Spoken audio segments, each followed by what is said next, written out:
안녕하세요. 아재부동산TV 이소장입니다. 2022년부터 시작된 부동산 시장 하락 속에서 분양권 전매 완화와 실거주 의무 유예 논의가 활발하게 진행되고 있습니다. 과열된 부동산 시장을 잡기 위해 도입된 규제가 오히려 실수요자와 투자자 모두에게 어려움을 가져다 주었다는 지적이 높아지면서 정부는 이러한 규제 완화를 추진하게 되었습니다. 이번 영상에는 지난 2년 동안 진행된 분양권 전매 완화와 실거주 의무 유예 관련 주요 정책 변화와 앞으로의 전망을 다루고자 합니다. 지난해 1월 정부는 부동산 시장 여력 확보를 위해 분양권 전매 제한을 대폭 완화했습니다. 최대 10년이던 전매 기간이 최대 3년에서 1년으로 축소된 거죠. 예를 들면 강남 3구, 용산구는 10년에서 3년으로 축소되었고, 둔촌 주공 같은 경우는 8년에서 1년, 기타 지역은 2년에서 1년으로 모두 축소가 되었습니다. 기존 분양권을 소급 적용해서 말이죠. 이러한 조치는 분양권 매매를 촉진하여 시장 공급을 늘리고자 하는 목표로 추진되었고, 실제로 분양권 전매 완화 이후 시장에 분양권 매물이 급증하는 모습들을 보였었습니다. 그리고 분양권 전매 제한의 어떤 짝꿍이라고 할 수 있겠죠. 실거주 의무에 대한 부분은 언급을 안 할 수가 없는데요.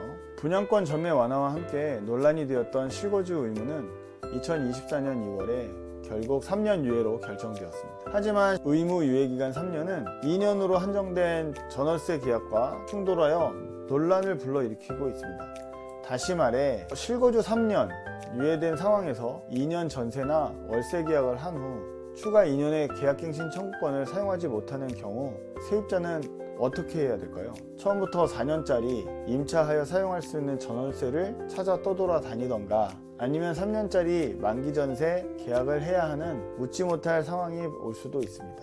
또한 실거주 때문에 임차인을 내보내면서 발생하는 마찰이 아주 클 것이라 생각이 듭니다. 차라리 이번 기회에 실거주 의무 폐지가 되었다면, 아니면 보유기간 중 어느 때라도 실거주 의무 기간을 채우면 되는 방법도 있지 않을까 하는 생각도 해봅니다. 그러면 과연 시장에 미칠 영향은 어떻게 될까요? 당장 실거주를 하지 않아도 되기 때문에 전월세 공급이 늘어나게 될 것이므로 전월세 시장 안정화에는 도움을 줄 수 있겠습니다. 하지만 조합 아파트의 경우 주로 조합원 매물이 많은 것이 사실이고, 상대적으로 일반 분양 세대수가 적다면 이야기는 달라집니다. 조합원은 실거주 의무가 없기 때문이죠. 따라서 실거주 의무기간 유예에 따라 영향을 받는 세대는 매우 많지 않을 것으로 예상하고 있기 때문에 영향이 크지 않을 것이라는 전망도 하게 됩니다. 마지막으로 실거주 유예 3년과 전세계약 2년 플러스 계약갱신 청구권, 이 둘 중의 충돌을